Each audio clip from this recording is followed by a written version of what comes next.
роҳбарияти ширкати барқи тоҷик изҳороти ахири агентии назорати давлатии молиявӣ ва мубориза бо коррупсияро ки гуфт дар сохторҳои барқи тоҷик 15 ҳолати коррупсионер ошкор карданд беасос хонданд.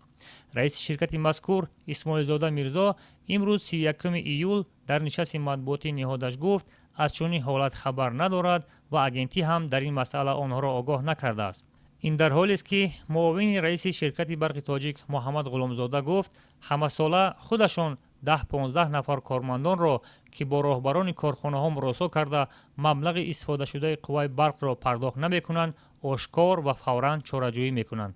албатта ҳолатҳое буданд ки мисол кормандони мо баъзе муросокорӣ ба баъзе корхонаҳо доштанд. мо дар ҷош санҷида баромада нисбати ҳо чораҷӯӣ карда аз вазифа озод кардем бо барқарор кардани ҳамон маблағе ки маслиҳат кардагӣ ҳамин хеле ҳолатҳое ки буд мо ҳатман як корбарӣ карда худамон корбарӣ карда аз ин хел одамое ки мисол пайдо мешаванд мо чораҷӯӣ кардагӣ ҳар соли қариб ки 10-15 нафар хел кормандоро ай кор ҷавоб медем.